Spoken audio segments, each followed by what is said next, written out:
Hello everyone, mint P S സിയുടെ ഒരു പുതിയൊരു ക്ലാസ്സിലേക്ക് എല്ലാവരെയും വെൽക്കം ചെയ്യുന്നു. CDPOയുടെ ഹോം സയൻസിൻ്റെ ക്ലാസ് നമ്മൾ സ്റ്റാർട്ട് ചെയ്യാൻ പോവുകയാണ്. CDPOയുടെ ഹോം സയൻസിൻ്റെ ഫസ്റ്റ് ക്ലാസ് ആണ് ഇത് എടുക്കാൻ പോകുന്നത്. ഏറ്റവും ഇമ്പോർട്ടൻ്റ് ആയിട്ടുള്ള ഒരു ടോപ്പിക്കാണ് COVID-19 വെച്ച് തന്നെ നമുക്ക് സ്റ്റാർട്ട് ചെയ്യാം. ഓക്കെ, COVID-19ൻ്റെ ആദ്യത്തെ പാർട്ടാണ്. ഓക്കെ, അപ്പോൾ നമുക്ക് ക്ലാസ് സ്റ്റാർട്ട് ചെയ്യാം. COVID-19, that is coronavirus disease. That is coronavirus disease 2019 or COVID-19. Causative organism എന്ന് പറയുന്നത് it is caused by SARS-CoV-2, a newly emergent coronavirus which has an animal origin. As you all know, this was first recognized in Wuhan, China in December 2019. Genetic sequencing of this virus suggests that genetic sequencing ലൂടെ മനസ്സിലായത് എന്താണ്? It is a beta coronavirus closely linked to SARS virus. Family of single stranded RNA virus ആണ്. Okay, it is from the family of a single stranded RNA virus. അങ്ങനെ പേര് വരാൻ കാരണം എന്താണ്? It looks like a crown or corona. അതുകൊണ്ട് ആ ഒരു പേര് വരുന്നത്. This is a corona. It looks like a crown. So it is called so coronavirus. And the virus approximately 60 to 140 nanometer diameter, and it contains large widely spread club or petal shaped spikes. Okay, ഇത് കാണുന്നുണ്ടല്ലേ, നിറയെ ഒരു widely spread ആയിട്ട് ഒരു club അല്ലെങ്കിൽ petal പോലത്തെ spike ഉണ്ട് അതിന് ചുറ്റും. നിറയെ സ്പൈക്കുകളാണ് അല്ലെ ഇതിന് ചുറ്റുമുള്ളത്. അതുകൊണ്ടാണ് ഈ ഒരു കൊറോണ വൈറസ് എന്ന് വിളിക്കാൻ കാരണം. അത്ര നിറയെ അതിൽ ഇങ്ങനെ സ്പൈക്കുകൾ പോലെ ഓക്കെ അതിന് ചുറ്റുമുണ്ട്.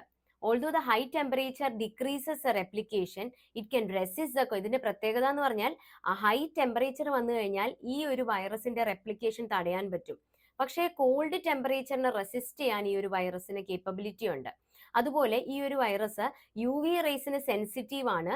പക്ഷേ ലിപ്പിഡ് സോൾവെന്റ്, അതായത് ether, ethanol, chlorine containing disinfectants, peroxy acetic acid, chloroform except for chlorhexidine, ഈ എല്ലാത്തിനും ഇനാക്ടിവേറ്റ് ചെയ്യാൻ സാധിക്കും. ഓക്കെ, സെൻസിറ്റീവ് ടു UV റേസിനും സെൻസിറ്റീവ് ആണ്. അതുപോലെ ഇനാക്ടിവേറ്റ് ചെയ്യാൻ പറ്റുന്നത് ഏതൊക്കെയാണ്? ഈതർ 75% ഈതറിന് പറ്റും, ethanol, chlorine containing disinfectants, peroxy acetic acid and the chloroform except for chlorhexidine. Okay, അപ്പൊ ഈ വൈറസ് എന്ന് പറഞ്ഞാൽ ഈ ഒരു വൈറസ് സാൾസ് കൊറോണ വൈറസിൽ നിന്നും ഡിസ്റ്റിങ്ക്റ്റ് ആണ്. ഇറ്റ് ഇസ് ഇൻഡിവിജ്വലി ഡിഫറെന്റ് ആണ്. അത് ഡിസ്റ്റിങ്ക്റ്റ് ആണ് സാൾസ് കൊറോണ വൈറസിൽ നിന്നും. അതുപോലെ Middle East respiratory syndrome corona virus closely related ആണെങ്കിലും കുറച്ച് ഡിസ്റ്റിങ് ഫീച്ചേഴ്സ് കൊറോണ വൈറസിന് സെപ്പറേറ്റ് ആയിട്ടുണ്ട്. അപ്പോൾ it is distinct from both SARS corona virus and Middle East respiratory syndrome corona virus. Okay, മുന്നേ ഉള്ള എപ്പിഡമോളജിക്കൽ ഫൈൻഡിങ്സ് സജസ്റ്റ് ചെയ്യണേന്ന് വെച്ച് കഴിഞ്ഞാൽ it is more contagious, this virus it is more contagious than its predecessors. അപ്പോൾ മുന്നേ ഉള്ള പ്രെഡിസിസേഴ്സിനെക്കാളും കൂടുതൽ contagious ആണ് പുതിയ വൈറസ് എന്ന് പറയുന്നത്. Okay, it is a newly identified pathogen and it is assume that there is no existing human immunity to the virus. Okay, അപ്പൊ ഇത് അസ്യൂം ചെയ്യണേന്ന് പറഞ്ഞു കഴിഞ്ഞാൽ ഈ ഒരു വൈറസിനെതിരെ ഇമ്മ്യൂണിറ്റി ഇതുവരെയും ഹ്യൂമന് ഡെവലപ്പ് ചെയ്തിട്ടില്ല. So everyone is susceptible. Okay, everyone is susceptible. പക്ഷെ ചില റിസ്ക് ഫാക്ടേഴ്സ് ഉണ്ട്. അതാണ് ചില ആളുകളിൽ ആ ഒരു ഇൽനെസ്സിനെ സിവിയർ ആക്കാൻ കാരണം ചില റിസ്ക് ഫാക്ടേഴ്സ് ആയിരിക്കാം. As you all know, it was declared a pandemic. Okay, pandemic WHO pandemic പ്രഖ്യാപിച്ചിരുന്നു അല്ലെ. WHO declared this corona virus as a pandemic. എപ്പോഴായിരുന്നു പാൻഡമിക് ആയിട്ട് പ്രഖ്യാപിച്ചത്? That is on March 11, 2020. അപ്പോൾ പാൻഡമിക് പ്രഖ്യാപിച്ചതിന് ശേഷം ഓൾ കൺട്രീസ് ബോർഡേഴ്സ് ഒക്കെ ക്ലോസ് ചെയ്തു. ട്രാവലിംഗ് ഒക്കെ അലോ ചെയ്യാതായി അല്ലെ. ട്രാവലിംഗ് ഒന്നും അലോ ചെയ്യുന്നില്ലായിരുന്നു. Border against travel related activities by air, road, railway or see. And lockdown was imposed to minimize the public movements and to reduce the spread of the disease. Okay, and the lockdown was announced. So the pandemic has told the world that the global problem. അപ്പോൾ ഇങ്ങനെ ഒരു pandemic ആയിട്ട് WHO പ്രഖ്യാപിച്ചപ്പോൾ ഈ ഒരു pandemic വേൾഡിന് മനസ്സിലാക്കി തന്നേന്ന് പറഞ്ഞാൽ ഇതുപോലൊരു global പ്രോബ്ലത്തിന് ഒരു ഗ്ലോബൽ സൊല്യൂഷൻ ആവശ്യമാണ്. അപ്പൊ അതുകൊണ്ട് ഇപ്പൊ ഗ്ലോബലി കമ്പയർ ചെയ്യുകയാണെങ്കിൽ ഇന്ത്യയുടെ ഉണ്ടായ കേസസ് എന്ന് പറഞ്ഞാൽ ലോവസ്റ്റ് ആണ്. ഹോൾ വേൾഡ് എടുത്തു കഴിഞ്ഞാൽ ഇന്ത്യയിലെ നമ്പർ ഓഫ് കേസസ് ലോവസ്റ്റ് എന്ന് പറയാം. അതുപോലെ തന്നെ നമ്പർ ഓഫ് ഡെത്തും. അപ്പൊ നമ്മൾ എത്രത്തോളം സക്സസ്ഫുൾ ആയിട്ട് മാനേജ് ചെയ്തതെന്ന് ചിന്തിക്കണം. The number of death per million was also one of the lowest in India. ഏറ്റവും കൂടുതൽ കേസസും ഡെത്തും റിപ്പോർട്ട് ചെയ്തത് USA യിലായിരുന്നു. പല വേരിയൻസ് റിപ്പോർട്ട് ചെയ്തിരുന്നു. That is Omicron B 1 5.529, BA1, BA1.1, BA2, BA3, BA4, BA5. Okay, അപ്പൊ പല തരത്തിലെ വേരിയൻസ് റിപ്പോർട്ട് ചെയ്തിരുന്നു. Okay, അപ്പോൾ ഈ ഒമിക്രോണും ഇങ്ങനെ പല വേരിയൻസ് ഉണ്ടായി ഒമിക്രോണിന്റെ തന്നെ. അത് ആദ്യം ഐഡന്റിഫൈ ചെയ്ത സൗത്ത് ആഫ്രിക്കയിലായിരുന്നു. അതും ഈ ഒരു ബാക്കി വേരിയൻസിനെക്കാളും വളരെയധികം സ്പ്രെഡ് ചെയ്യുന്നുണ്ടായി. ഡേറ്റ പറയുന്നതെന്ന് വെച്ചാൽ ഒമിക്രോൺ പക്ഷേ വളരെ സിവിയാരിറ്റി കുറവായിരുന്നു. ഓക്കെ, ഒമിക്രോൺ വേരിയന്റിന് സിവിയാരിറ്റി കുറവായിരുന്നു. അപ്പോൾ WHO പാൻഡമിക് ആയിട്ട് പ്രഖ്യാപിച്ചത് March 11, 2020 ഓക്കെ, പക്ഷേ WHO കോവിഡിനെ ഇന്റർനാഷണൽ എമർജൻസി ആയിട്ട് പ്രഖ്യാപിച്ചു. അത് എപ്പോഴായിരുന്നു അറിയോ? January 30, 2020 COVID-19 was declared international emergency by WHO. ഈ ഒരു ഡേറ്റിൽ തന്നെയാണ് WHO COVID-19 ഒരു public health emergency of international concern ആക്കിയത്. ഓക്കെ, ദാറ്റ് ഈസ് PHEIZ, അതായത് public health emergency of international concern. Okay, അപ്പൊ ഈ ഒരു ഇന്റർനാഷണൽ ഹെൽത്ത് എമർജൻസി സ്റ്റാറ്റസ് ഉണ്ടായിരുന്നു അല്ലെ, January 30, 2020 പ്രഖ്യാപിച്ചു. അത് അവസാനിച്ചതെന്ന് പറയുന്നത് എപ്പോഴായിരുന്നു? May 5, 2023. ഈ ഡേറ്റ്സ് ഒക്കെ ഇമ്പോർട്ടന്റ് ആണ്. It was asked in questions. Okay, അപ്പൊ January 30, 2020 മുതൽ May 5, 2023 വരെ ഒരു ഇന്റർനാഷണൽ എമർജൻസി ആയിരുന്നു ഈ COVID-19. ഓക്കെ, May 5, 2023 വരെ.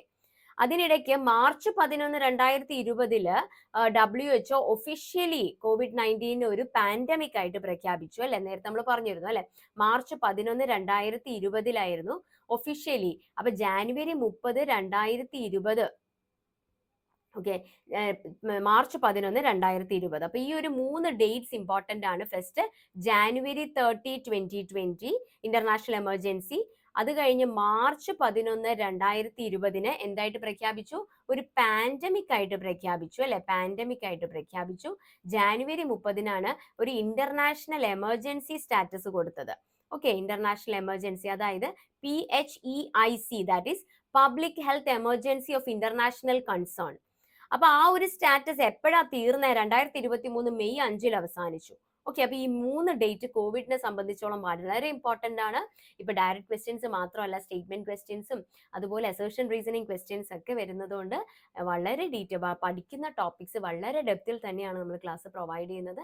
വളരെ ഡെപ്തിൽ തന്നെ പഠിച്ചു പോയാൽ മാത്രമേ എങ്ങനെയുള്ള ക്വസ്റ്റ്യൻസും ടാക്കിൾ ചെയ്യാൻ സാധിക്കുകയുള്ളൂ. അപ്പൊ നോട്ടിഫിക്കേഷൻ വരുന്നതിന് മുന്നേ പഠിക്കുന്നത് കൊണ്ട് തന്നെ നിങ്ങൾക്ക് ആവശ്യത്തിലധികം സമയമുണ്ട്. സിലബസ് നല്ല രീതിയിൽ പഠിച്ചു തീർക്കാൻ സമയമുണ്ടാവും. അപ്പൊ എക്സാം തുടങ്ങുന്ന സമയത്ത് മോക്ക് എക്സാംസും അതുപോലെ റിവിഷൻസ് അതുപോലെ മോക്ക് എക്സാംസ് മാക്സിമം MCQസും വർക്ക്ഔട്ട് ചെയ്യുമ്പോൾ നമ്മൾ ആ ഒരു എക്സാമിനെ ടാക്കിൾ ചെയ്യാനായിട്ട് വെൽ പ്രിപ്പയർഡ് ആയിട്ട് തന്നെ എക്സാം എഴുതാൻ സാധിക്കും.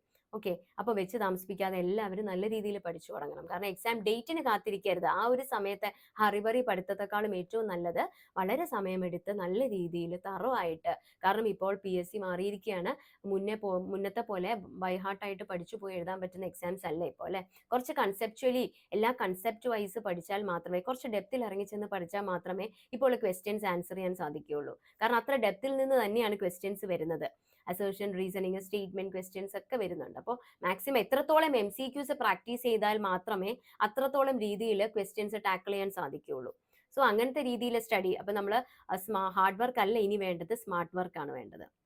ഓക്കെ, അപ്പോൾ നമുക്ക് നോക്കാം. ഇതിന്റെ വേരിയൻസ് ബീങ് VBM ചോദിച്ചതാണ് കേട്ടോ. VBM എന്ന് പറഞ്ഞു കഴിഞ്ഞാൽ variance being monitored. Okay, variance designated as VBM എന്ന് പറഞ്ഞു കഴിഞ്ഞാൽ include those where the data indicates that there is potential or clear impact on approved or authorized medical counter. That is, ഈ വേരിയൻസിന്റെ പ്രത്യേകത എന്ന് പറഞ്ഞു കഴിഞ്ഞാൽ അത് പബ്ലിക് ഹെൽത്തിന് വലിയൊരു റിസ്ക് ഒന്നും കൊടുക്കുന്നില്ല. ഓക്കെ, ഈ വൈറസസിന് മ്യൂട്ടേഷൻ നടന്ന് പുതിയ പുതിയ വേരിയൻസ് ഉണ്ടാവുകയാണ്. അപ്പൊ ഈ ഒരു VBM എന്ന് പറയുന്നത് എന്ന് പറഞ്ഞു കഴിഞ്ഞാൽ ഇവർക്ക് ആ ഒരു വലിയൊരു നോ ലോങ്ങർ ഇപ്പൊ അങ്ങനെ ഡിറ്റക്ട് ചെയ്യുന്നില്ലെങ്കിലും they do not possess a significant and imminent risk. അത്ര ഒരു റിസ്ക് ഹ്യൂമൻ ഹെൽത്തിന് കൊടുക്കുന്നില്ല. ഓക്കെ, അപ്പൊ പല വേരിയൻസും പുതിയ വേരിയൻസ് വരുന്നുണ്ട്, അതുപോലെ ചിലതെല്ലാം ഡിസപ്പിയർ ചെയ്യുന്നുമുണ്ട്. ഓക്കെ, അപ്പൊ മ്യൂട്ടേഷൻ നടക്കുന്നുണ്ട് ഈ വൈറസിന്.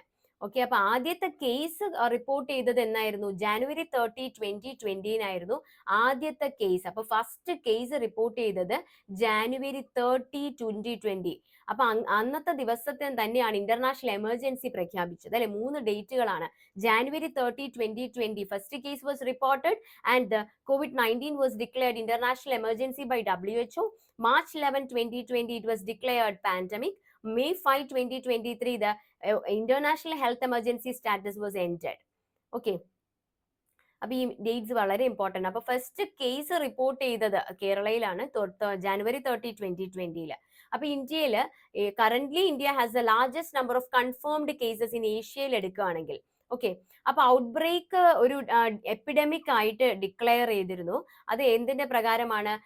ഒരു epidemic disease act 1997 it was invoked leading to the temporary closure of educational, religious, entertainment and the commercial establishments. Okay, അപ്പൊ നമുക്കറിയാം അതിനുശേഷം ഒരു ഗ്രാജുവൽ ലോക്ക്ഡൌൺ, അൺലോക്ക്ഡൌൺ സ്പ്രെഡ് ചെയ്തിരുന്നു 6 ഫേസസിൽ 1 month each up to November 30, 2020. Okay, അപ്പൊ ഈ വേരിയന്റുകൾ അങ്ങനെ വലിയൊരു സിവിയർ ഡിസീസ് ഉണ്ടാക്കിയില്ലെങ്കിലും കൂടുതലായിട്ട് ഓവറോൾ നമ്പർ ഓഫ് കേസസ് കാരണം ഹോസ്പിറ്റലൈസേഷൻ കൂടി, ഹെൽത്ത് കെയർ റിസോഴ്സസിൽ സ്ട്രെയിൻ കൂടി.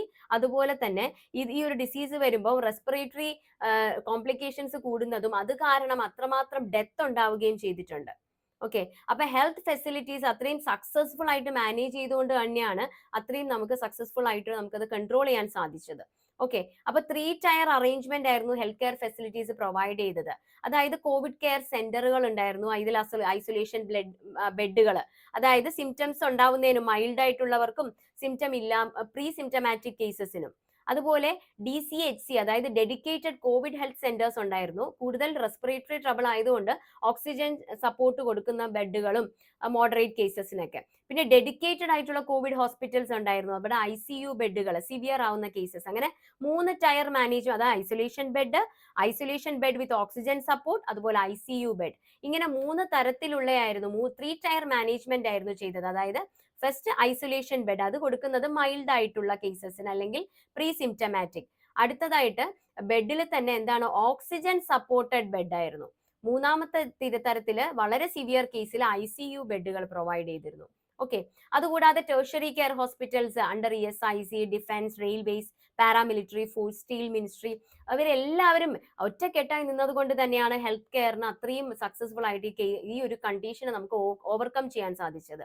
The top 5 states contributing to our 80% active cases ഉണ്ടായിരുന്നത് കേരള, മഹാരാഷ്ട്ര, തമിഴ്നാടു, വെസ്റ്റ് ബംഗാൾ ആൻഡ് കർണാടകയിലാണ്. അതിൽ തന്നെ ഇന്ത്യയിൽ ഒരു 92% റിപ്പോർട്ടഡ് കേസസും മൈൽഡ് ആയിരുന്നു. അതിലൊരു വെറും 5.8% മാത്രമാണ് ഓക്സിജൻ ആവശ്യമായി വന്നത്. അതിൽ 1.7% മാത്രമാണ് ICU കെയർ വേണ്ടി വന്നത്. അത്ര സക്സസ്ഫുൾ ആയിട്ട് ഇന്ത്യയിൽ നമുക്ക് കേസസിനെ മാനേജ് ചെയ്യാൻ സാധിച്ചിരുന്നു. ഒരു ആപ്പ് നമ്മൾ ഇൻട്രൊഡ്യൂസ് ചെയ്തിരുന്നു ഗവൺമെന്റ് ഓഫ് ഇന്ത്യ April 2, 2020 ഒരു 11 ലാംഗ്വേജസ് ഇൻക്ലൂഡിംഗ് ഇംഗ്ലീഷ് ആൻഡ് ഹിന്ദിയിൽ. That app was called Aarogya Setu app. Okay, അത് ലൊക്കേഷൻ ബേസ്ഡ് സർവൈലൻസ് ആപ്പ് ആയിരുന്നു. To let the users check whether they have been in contact with infected. അപ്പൊ ഇൻഫെക്റ്റഡുമായിട്ട് contact ആയോ എന്നൊക്കെ check ചെയ്യാൻ പറ്റുന്ന ഒരു ലൊക്കേഷൻ ബേസ്ഡ് സർവൈലൻസ് ആപ്പ് ആയിരുന്നു. Very important, it was asked in the PYQ, that is Aarogya Setu app. അവര് ഒരു സെറ്റ് ഓഫ് ക്വസ്റ്റ്യൻസ് യൂസറിന് കൊടുക്കും. അപ്പൊ നമുക്ക് മനസ്സിലാക്കാം നമ്മൾ ഇതിന് റിസ്കിലാണോ, ഈ ഒരു വൈറൽ ഇൻഫെക്ഷൻ റിസ്കിലാണോ എന്ന്. Okay, as you all know, the mode of transmission is very important through the direct contact as well as the indirect contact. അതുപോലെ ക്ലോസ് കോണ്ടാക്ട്, അതായത് സെക്രീഷൻസിലൂടെ ഇൻഫെക്റ്റഡ് ആൾക്കാരിൽ നിന്ന് ഇത് സ്പ്രെഡ് ആവുന്നുണ്ട്. റെസ്പിറേറ്ററി ഡ്രോപ്ലെറ്റ്സിലൂടെ അവർ സ്നീസ് ചെയ്യുമ്പോഴും കഫ് ചെയ്യുമ്പോഴും ഒക്കെ ആ droplets that is more than 5 to 10 micrometer diameter, whereas droplets less than or equal to 5 micrometer in diameter are the droplet nuclei. 5 മൈക്രോമീറ്ററിൽ കുറവുള്ള ആ ഡ്രോപ്ലെറ്റിനെയാണ് നമ്മൾ എന്താ പറയുന്നത്, ഡ്രോപ്ലെറ്റ് ന്യൂക്ലിയൈ എന്ന് പറയുന്നത്, കോൾഡ് ഡ്രോപ്ലെറ്റ് ന്യൂക്ലിയൈ അല്ലെങ്കിൽ എയ്റോസോൾസ്. അപ്പൊ ഇങ്ങനെ എല്ലാം ഇൻഫെക്ഷൻ സ്പ്രെഡ് ചെയ്യുന്നുണ്ട്. ഓക്കെ, 5 to 10 മൈക്രോമീറ്ററിൽ കൂടുതൽ ഉള്ളതിനെ റെസ്പിറേറ്ററി ഡ്രോപ്ലെറ്റ് എന്ന് പറയുന്നു. 5 മൈക്രോമീറ്ററിൽ കുറവുള്ളതിനെ ഡ്രോപ്ലെറ്റ് ന്യൂക്ലിയൈ എന്ന് പറയുന്നു. അതായത് ഒരു 1 മീറ്റർ ഡിസ്റ്റൻസിലൊക്കെ ആണെങ്കിൽ ഇങ്ങനെ ഡ്രോപ്ലെറ്റ് ട്രാൻസ്മിഷൻ സാധിക്കും. അതുകൊണ്ടാണ് ഡിസ്റ്റൻസ് കീപ്പ് ചെയ്യണം എന്ന് പറഞ്ഞിരുന്നത് അല്ലെ. റെസ്പിറേറ്ററി സിംറ്റംസ് ഉള്ള ആൾ ടോക്ക് ചെയ്യുമ്പോഴും സ്നീസ് ചെയ്യുമ്പോഴും കഫ് ചെയ്യുമ്പോഴും ഒക്കെ ഡ്രോപ്ലെറ്റ് ട്രാൻസ്മിഷൻ പോസിബിൾ ആയിരുന്നു. അതായത് എയർബോൺ ട്രാൻസ്മിഷൻ എന്ന് പറഞ്ഞാൽ ഈ ഇൻഫെക്ഷസ് ഏജന്റ് ഡ്രോപ്ലെറ്റ് ന്യൂക്ലിയ അല്ലെങ്കിൽ എയറോസോളിലൂടെ എയറിൽ സസ്പെൻഡ് ചെയ്ത് ലോങ് ഡിസ്റ്റൻസ് ട്രാവൽ ചെയ്ത് ഇത് സ്പ്രെഡ് ചെയ്യാൻ സാധിക്കുമായിരുന്നു. ഓക്കെ, ഈവൻ മെഡിക്കൽ പ്രൊസീജിയേഴ്സിന്റെ സമയത്ത് വരെയും ഈ ഒരു എയറോസോൾസ് ജനറേറ്റ് ചെയ്യാനും ഇത് സ്പ്രെഡ് ചെയ്യാനും പറ്റും വെന്റിലേഷൻ പുവർ ആണെങ്കിൽ. ഓക്കെ, അപ്പൊ എയർബോൺ ട്രാൻസ്മിഷൻ ആയിരുന്നു ഇതിന് ഏറ്റവും ഹയസ്റ്റ് ആയിരുന്നത്. അല്ലെങ്കിൽ ഈ ഒരു ഇൻഫെക്റ്റഡ് പേഴ്സൺ ഉപയോഗിക്കുന്ന ഇവൻ ഷീറ്റ് ആയിക്കോട്ടെ, ബെഡ്ഷീറ്റ് ആയിക്കോട്ടെ, ഡ്രസ്സസ്, അതിൽ നിന്നെല്ലാം, അതായത് ഫൊമേറ്റ് ട്രാൻസ്മിഷനും പോസിബിൾ ആയിരുന്നു. Okay, respiratory secretions or the droplets expelled by the infected persons can contaminate surfaces and objects, creating fomites. Okay, അപ്പൊ ഇത് ടെസ്റ്റ് ചെയ്യാൻ പറ്റുമായിരുന്നു. That is real time polymerise chain റിയാക്ഷനിൽ കൂടെ നമുക്ക് ഈ വയബിൾ ആയിട്ടുള്ള കൊറോണ വൈറസിനെയും ഡിറ്റക്ട് ചെയ്യാൻ സാധിക്കുമായിരുന്നു, അല്ലെ, കൊറോണ വൈറസ് ഇൻഫെക്ഷനെ. ഓക്കെ, പിന്നെ ട്രാൻസ്മിഷൻ ഇൻഡയറക്ട്ലിയും പറ്റുമായിരുന്നു. അതായത് ഈ ഒരു by touching the surfaces in the immediate environment, അല്ലെങ്കിൽ ഈ ഒരു വൈറസ് കാരണം കണ്ടാമിനേറ്റ് ചെയ്ത ഒബ്ജക്ട്സ് നമ്മൾ ടച്ച് ചെയ്യുമ്പോൾ, അല്ലെങ്കിൽ ആ ടച്ച് ചെയ്താലെല്ലാം ഇൻഫെക്ഷൻ ഇൻഡയറക്റ്റ്. അപ്പൊ ഡയറക്റ്റ് സ്പ്രെഡ് മാത്രമല്ല, ഡയറക്റ്റ് സ്പ്രെഡ് എയറോസോൾ ഡ്രോപ്ലെറ്റ് ഇൻഫെക്ഷനിലൂടെ എയർബോൺ ട്രാൻസ്മിഷൻ, അതുപോലെ ഇൻഡയറക്റ്റ് സ്പ്രെഡ് വഴിയും ഇത് സ്പ്രെഡ് ആവുന്നുണ്ടായിരുന്നു, അല്ലെ. അതുപോലെ തന്നെ ബയോളജിക്കൽ സാമ്പിൾസിലും വൈറസിനെ നമ്മൾ ഐസൊലേറ്റ് ചെയ്തിരുന്നു. അതായത് ഈ ഒരു ചില പേഷ്യൻസിന്റെ യൂറിനിൽ നിന്നും അതുപോലെ ഫീസസിൽ നിന്നും എല്ലാം ഈ വൈറസിനെ ഐസൊലേറ്റ് ചെയ്തിരുന്നു. ഈ ഒരു ഡിസീസിന്റെ കമ്മ്യൂണിക്കബിലിറ്റി പീരീഡ് എന്ന് പറയുന്നത്, this virus it can be detected in the people 1 to 3 days before the symptoms കാണിക്കുന്നതിന് ഒരു 3 ദിവസം മുന്നേ അവരിൽ വൈറസ് ഉണ്ടാകും. ഓക്കെ, പിന്നെ വൈറസിന്റെ ക്വാണ്ടിറ്റി കൂടും. ആ സമയത്തായിരിക്കും നമുക്ക് ഡിറ്റക്ട് ചെയ്യാൻ പറ്റുന്ന RT-PCR വഴി. ഓക്കെ, അപ്പൊ ഈ RT-PCRന്റെ ഡ്യൂറേഷൻ അത് പോസിറ്റീവ് ആയിരിക്കും. Appears to be 1 to 2 weeks for positivity continue ചെയ്യും. അതായത് ഒരു സിംറ്റം മാറിയാലും 1-2 ആഴ്ച പോസിറ്റീവ് ആയിരിക്കും. ചിലപ്പോൾ മൈൽഡ് മോഡറേറ്റ് ഡിസീസ് ഉള്ള ആൾക്ക് ഒരു 3 ആഴ്ച വരെയൊക്കെ ചിലപ്പോൾ ഇത് പോസിറ്റീവ് ആയിട്ട് തന്നെ നിൽക്കാറുണ്ട്. ഓക്കെ, അപ്പൊ ഇൻക്യുബേഷൻ പീരീഡ് ആയിട്ട് പറയാറുള്ളത് that is 2 to 14 days is a incubation period. Okay, so this is all about the coronavirus disease, that is part 1, and the remaining will be dealt in the next class. Okay, thank you.